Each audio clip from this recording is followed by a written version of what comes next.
Season 3 of This Is Your Life in Silicon Valley, a podcast about the Bay Area, technology, and culture. I'm your host, Sunil Rajaraman, and I'm joined by my co-host, Yasha Kakis-Wolf. Sunil, you're looking kind of yoked today in your hand-lace shirt.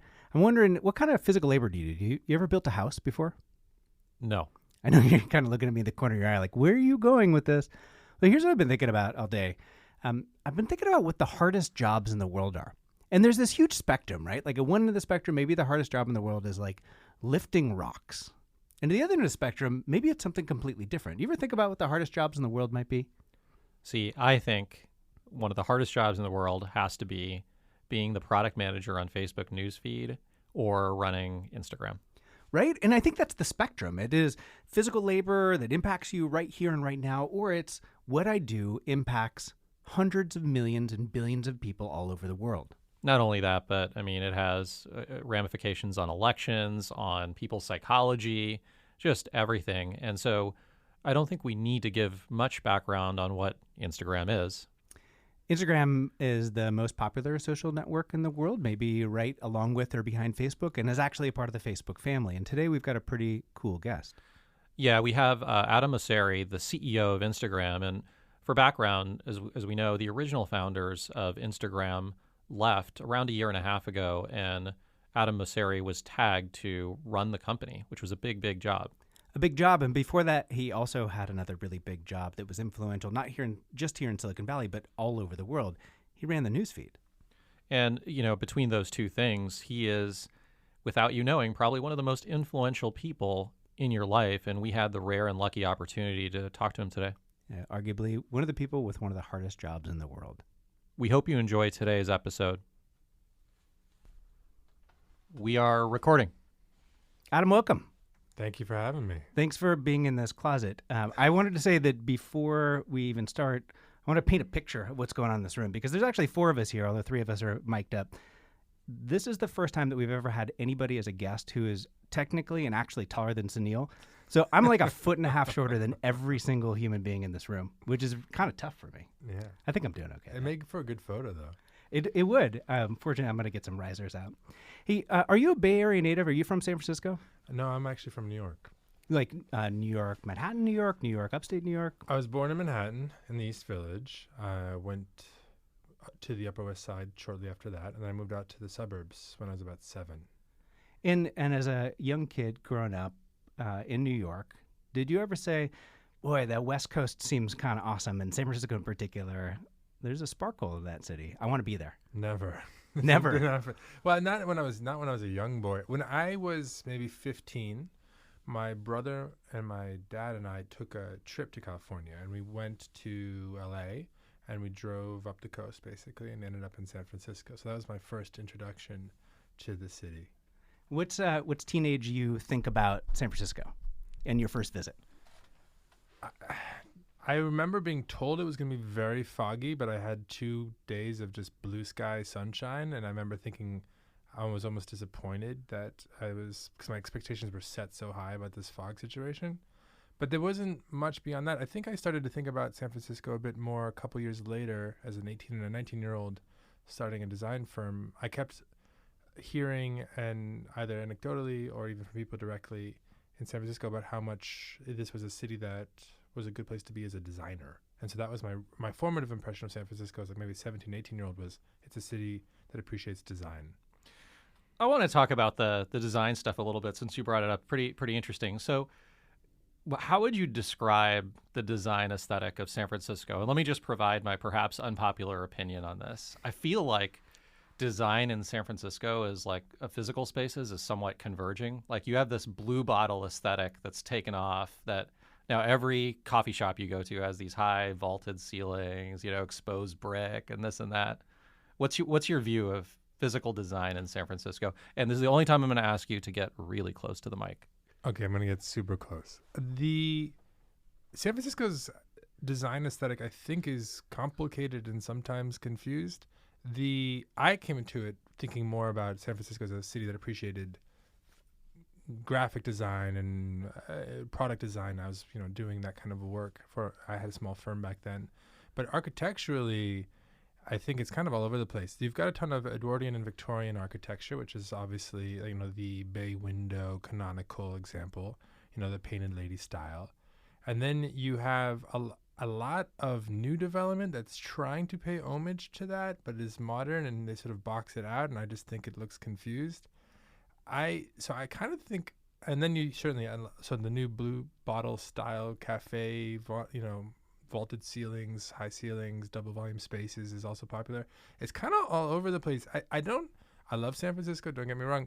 I think I was overly optimistic about how strong the design culture here is when I was 17 or 18 and decided to move here. Yeah, I think that it leaves something to be desired, but that's another podcast for another time. We should bring an architect on here. Why is everything taupe? Like all the houses are taupe. It's really not pretty that way. Yeah, I think also there's a lot of development, particularly on the west side of the city, in the Sunset and the Richmond, really quickly in I think it was the late 70s, maybe early 80s, and so you have a lot of development in a short amount of time. It gets a little, you end up with some repetitive. I don't know. It's not my favorite thing about. I love the city. That's not my favorite thing about the city is how it looks. So we're gonna jump back and forth between a lot of San Francisco topics, but I want to fill you in, Adam, on my week last week. Okay, so last Monday, I'm sitting in my minivan, waiting for the kids to finish up with school, and I'm looking at Twitter, and I'm just depressed because it looks like we might be going to war and everything is going to hell. But then I turn over to Instagram, and everything looks like it's totally okay. Nobody's posting about politics. My feed looks like everything is just wonderful. And you go over to Facebook and it's somewhere in between. TikTok is sort of its own animal, which we'll get to in a second. But yeah, as somebody who's been an important design and architect of social networks over the past 10 years, describe the different experiences people have on social networks and what's so unique about Instagram. To start, I think it's important to acknowledge that everyone's individual experiences are different on each of the different platforms because you can make them your own. My Twitter is a really dark place, not because Twitter is dark, but because I follow all our biggest critics and try to engage with them, which just makes it one of the heavier things that I do on a regular basis. But there are core aspects to how each of the platforms are designed that do affect the emotional charge. I do think Twitter is on average a bit more of a negative charge because it's really a product that's designed for debate. And that's actually important. So this isn't a knock on Twitter. I use Twitter a lot. I love Twitter. But it's a product and a service and a platform that's designed for debate is naturally going to have more argument. It's naturally going to have more news. It's actually going to have more hard-hitting topics. And I think it's naturally going to have more of a negative charge.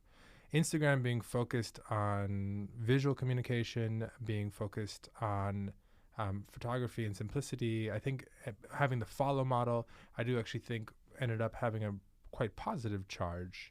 Neither is right or wrong. Neither is better than the other. They're just quite different. Facebook, I actually agree, is somewhere in the middle because, it's a bi-directional friendship model. They do invest heavily in comments, so you do get more back and forth, but it's not quite the retweet sort of centric system that Twitter can be at times. And so I think what you end up finding is the emotional charge of the service is a byproduct of a lot of these basic early decisions that each platform makes, which they might not even be realizing at the time. Do you think about like city and urban design in the same way that you think about social network design? Sometimes. I think there's a number of different parallels. When you are doing urban planning or you're doing architecture at scale, I think you're often thinking about what rules you can put in place or what the basic systems might look like. So rules might not be like rules like written on a board. It might be like this is how circulation works. This is like where the hallway is, and this is where you have to this stair. In a mall, for instance, you go up the stairs on one floor, and then you got to walk all the way to the other side and go up the stairs to the next floor. That's designed to make you pass as many stores as possible. In designing a platform, you do make decisions about how people engage, like how does privacy work? Can you post publicly or not? What's the default? These decisions are, not the same, but similar in some ways to designing a city. So how can you move through the city? Goff, is going to have timed lights. That means that more people are going to drive on Goff. So you can decide what the lights are. You cannot make people drive on Goff. And so that's similar. This sort of system design, you get to build the basic constructs, but then people get to do with it what they want. That's very similar. And I think that is an interesting challenge as a designer. I'm a designer by trade, in that you have much less direct control over what happens, but I actually think that's really exciting. You know, you have a lot of important decisions to make on a daily basis as it relates to the architecture of Instagram. Of course, you were experimenting with the hiding likes and things of that nature. What are some of the, if you had to think about the three most important decisions you have to make in 2020 for the platform, how would you describe those decisions? Like what as consumers of the platform? Curious. The three most important decisions, not the three most important areas or products. I'm just thinking. I think one of the biggest ones is going to be, do we make like counts private or not? And that's going to be a decision that's going to hopefully, it's going to come to a head relatively soon, I believe. I've been working on that one a lot. That one a lot of people know about. I don't know if this is a specific decision, but another major thing this year is just the elections here in the U.S. I think that doing everything we can to address any bad actors trying to leverage our platform to compromise the integrity of the election, I think is just paramount. If you don't get that right, or if we don't get that right, then I think this is going to be a world of trouble for everybody. But that's not a specific decision per se. There's a lot going on. It's a crazy time. It's hard to Yeah. It's a pretty open-ended question. So I'll just, since you brought the election thing, I'm just curious your thoughts on, because there's been, just going down that thread with all the stuff around political ads that's been in the news. What are your thoughts on what's actually more potentially harmful? Is it organic stuff? Is it promoted stuff? Just any take that you can provide on that. Yeah. So in 2016, there were primarily in Russia, but also there's a bunch of different bad actors that tried to manipulate different issues in people. There was ideologically motivated actors like Russia and the IRA, and then there are financially motivated actors that are mostly spammers, and they're just trying to do click arbitrage, get you to click on these sensational links, and you go to a web page and it's basically 100% ads. Those get conflated a lot, but they're both. We're not as on top of both of those issues as we should be. But you asked what? Sorry, I actually forgot the organic versus promoted. So the ads gets a lot of attention because money is involved, and obviously, I do think the primary concern people have, and often misconception, is that we have an incentive for this to happen on our platform because it's good for our business. Either we're getting paid or it's driving engagement, and then we run ads against that engagement. These types of financially or ideologically motivated actors are very bad for business. They erode trust in our platform. And we're a platform that's based on, advertising is based on trust fundamentally. So just want to clarify, it's not good. But I worry more about the organic, because the organic can reach much more scale. Generally, we have more ability to identify issues within the sponsored part of the ecosystem because it's smaller, and because we're taking money, we have a whole series of extra rules and standards that we make sure all ads adhere to, whereas we are more open with just speech more broadly. So as a result, that creates more risk on the organic side because there's way more of it, and there's less sort of ability to police it. And so the challenges that you have to overcome are just quite different in shape and often more complicated. Again, the way you need to think about anything in the space of integrity and safety is what we call defensive design. Every part of the system needs to assume everything else fails and still do all it can to address the issue. So I worry about both. But broadly speaking, I think ads gets more attention, but organic is actually a bigger threat vector. I want to go back in time to that trip that you had over 2 days in San Francisco where it tricked you and you thought it was going to be sunny. I did. So then you went back to New York with your family. And what's your story? How did you get to San Francisco? So I went to NYU, so I stayed in New York for college, and it became clear to me at the time that if I didn't leave, I probably would never leave. Now, I think I was a little naive, but most of my friends were in their 20s and 30s, and they had never left New York, and they never planned to leave New York. Being in my 30s now and having friends older than me, it's clear that people with families start to leave New York, but that was not on my radar at all at 22, whatever it was. And I got kicked out of my apartment in Clinton Hill, Because you did something? No, just a little miscommunication between me and my roommate at the time about my tenure. I feel like we could dig into that more, but I won't. I was in a terribly unhealthy relationship.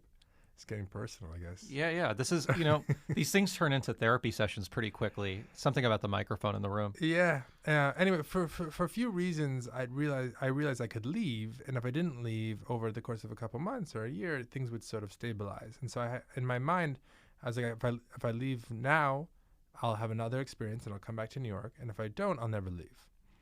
And so I just decided to leave. And I actually hadn't even been here since I was 15. I think it was 18 or 19 at the time, maybe 18. And I just decided to leave. And it took me about 5-6 months I had a design firm at the time, so I opened up an office out here, found an apartment, did the whole thing. But I knew 0 people. And it was a total gut decision and worked out great in retrospect, but was really lucky for a lot of reasons. Did you come to San Francisco proper? Did you move to Silicon Valley? Like, where'd you land? San Francisco proper. Being from New York City, for me, like, San Francisco is in some ways like a big town, and I just couldn't and still can't quite bring myself to go to the suburbs. No knock. Like, some people love that. I have kids now. It probably makes more sense, but I need a pedestrian lifestyle. I need to be able to, like, walk and buy a coffee, and I kind of crave that density. Do you think San Francisco has gotten better or worse since you moved here? Oh, man. I worry about us losing our character. There's obviously a lot of gentrification. There's a huge housing crisis. Those things are at odds with each other. But also my interests have changed so much. I came here, I was 22, 23, and single, and now I'll be 37, I think next week. And I've got 2 kids, and what neighborhood I live in now would have lived in 10 or 15 years ago is totally different. So it's hard to say because so much has changed. I do worry about the city. I worry about us losing our character. I also worry about the skyrocketing costs of living here. I worry about our inability to manage through the transportation challenges, the housing challenges, etc., based on how the government is structured. But I don't know. I'm conflicted. Did you vote for our current mayor, the current San Francisco mayor? I did vote for London Breed. And do you feel like the policies that she and her team are enacting are working positively for the city? I can't really. It's too early. I think the things, the decisions you make, I can't even imagine as a mayor. But they seem to take a while to come to fruition, and so I want to. It's also just a hard city to be a mayor. I think cities like New York and Chicago, where there's a lot more power concentrated in the mayorship, I think make it more easy to evaluate a mayor, but also empower a mayor more in a way that I actually think is probably effective. Here, Mayor Breed has a lot of things that she can and cannot do, but there's, the Board of Supervisors, all the committees, it's just a completely different animal. And as someone who manages a private organization, I can't even begin to appreciate how challenging it is. I have some friends who work in local politics, so I try to appreciate through them. But I just can't imagine doing it myself. It just seems brutal to try to get anything done. I completely agree. And this is a common refrain with our guests, is that it just doesn't seem like this government can move fast enough to address some of the challenges. But then I think about, I'm going to get to this point in a roundabout way. My eating habits are atrocious. And so I always make this argument with my friends. Well, now I'm curious where we're going. I eat fast food once a week. And I argue to my friends often that being the chef for McDonald's is way harder than being the chef at some high-end restaurant, because you have to cater to the taste of the entire world. And in a way, I look at someone like you. Couldn't you make the argument that being, the CEO of Instagram or the head of the Facebook newsfeed is like, those are 2 of the 10 most important jobs in the world, because you decide what everybody sees. What's your reaction to that? It's not where I thought you were going when you started with the McDonald's, but it's actually Taco Bell that I eat. I try to remind myself of the gravity of the role and the responsibility that comes with the role on a regular basis. I haven't thought about like how it stacks up in terms of how important it is relative to other roles. I also try to appreciate it. It can be, not looking for sympathy here, but it can definitely be overwhelming. Like you get caught up in the fire of the week or whatever's going on. And it's important to take some space and try and appreciate it. So I try to do that at times. What we do is, we try and connect people at Instagram specifically with the people and the things that they love. We try not to decide what you see. Like we try to build a system where you can decide to connect to the people that you care about and you're interested in. But that is still, like we talked about before, that's a different type of design. It's more indirect. It's like designing a city or designing a building. But there's still a ton of responsibility that comes along with designing a city or a building, or in our case, a platform. And so I try to remind myself of that on a regular basis, especially when things are tough. Karina, our head of policy, sometimes reminds me when I'm frustrated. She's like, "Look, you're lucky to be even in this job, and so make sure you keep that top of mind." And so I try to do that, and I think that helps. I'm curious that, just vision, et cetera. There's an 8 to 10-year-old somewhere who 5 years from now, maybe what's the age limit on 13. 13. Okay. So there's an 8-year-old who's going to be an Instagram user 5 years from now.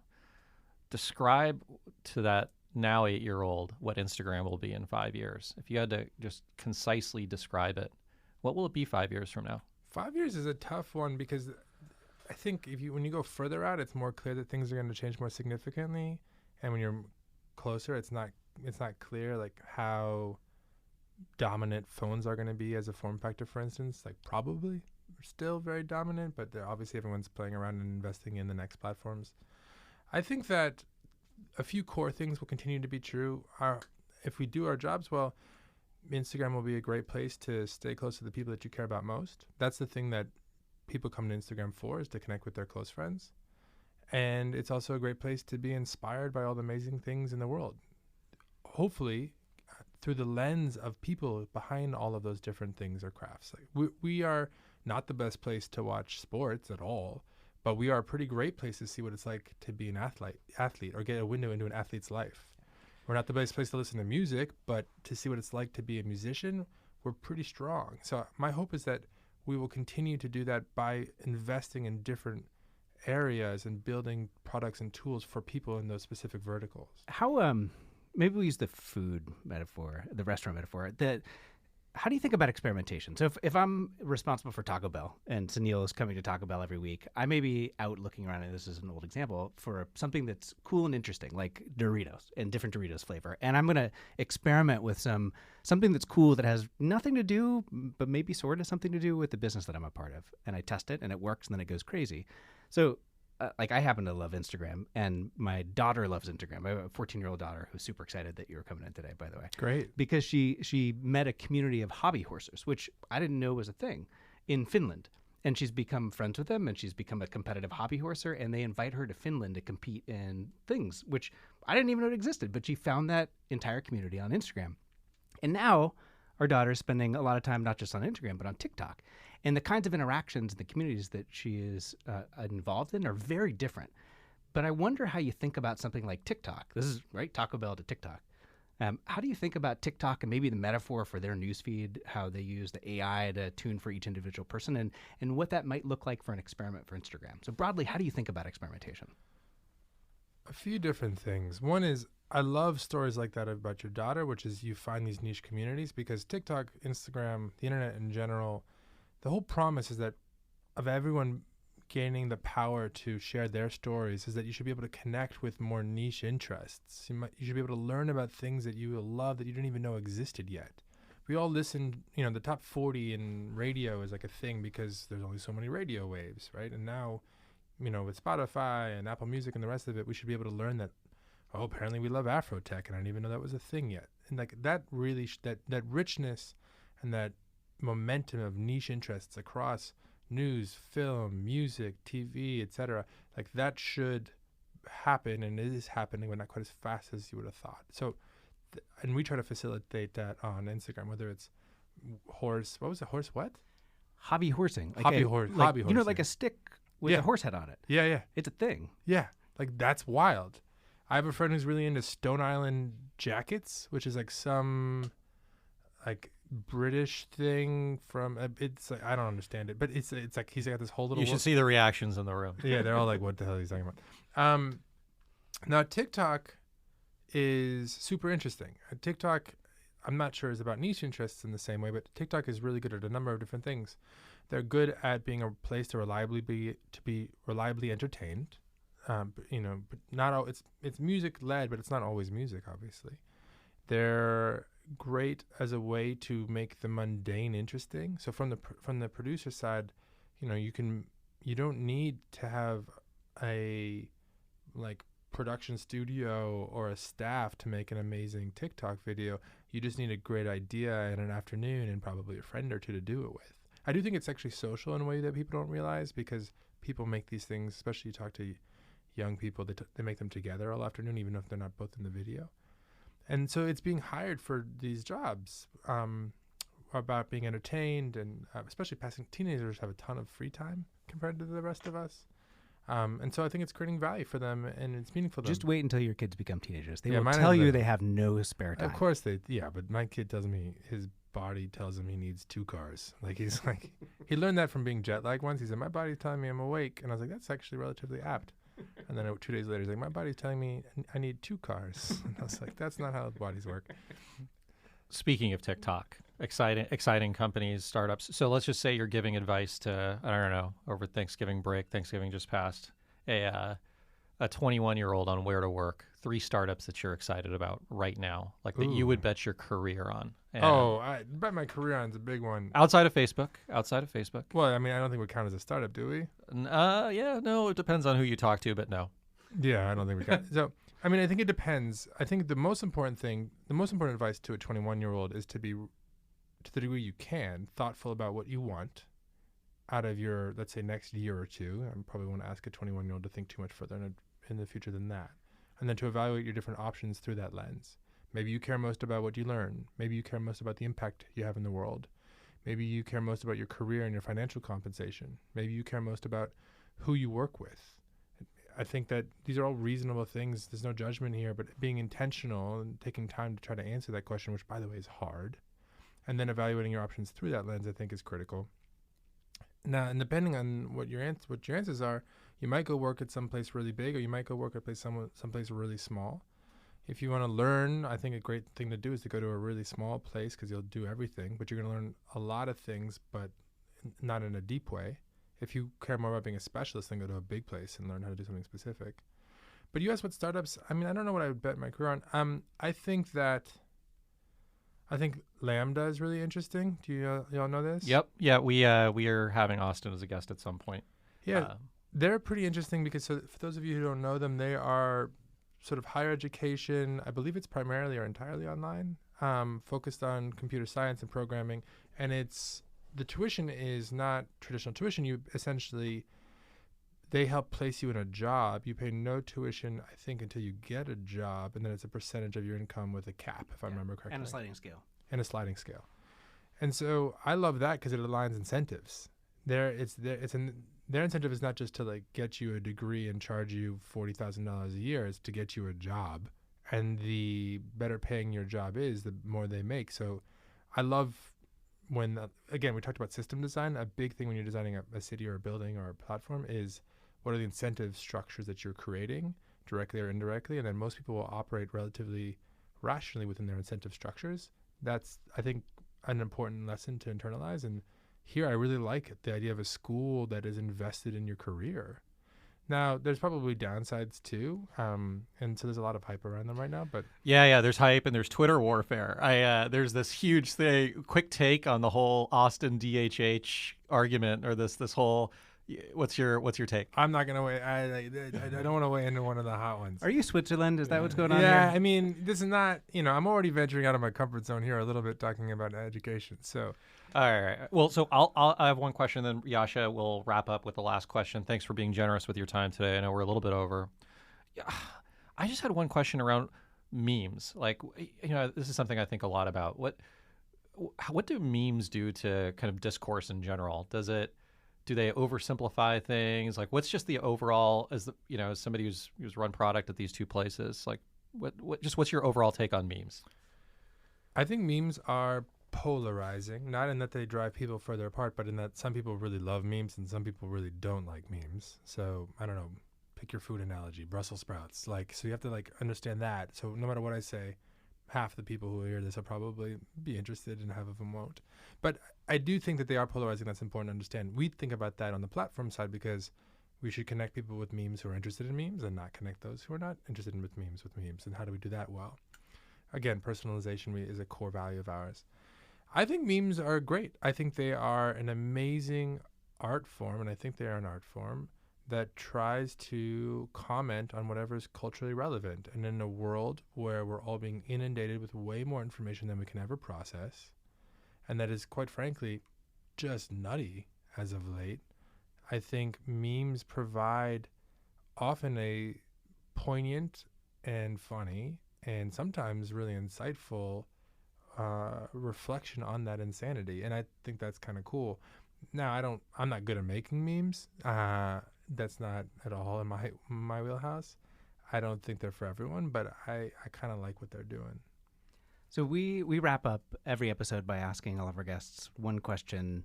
And that question is, who are the people on the networks that you spend your time that you'd recommend as a follow? So I'll give you an example, like if you're interested in hobby horsing, you can go follow KHT_horse rider. And then you can I know there are people here in the room right now who are like, I'm going to go do that right now.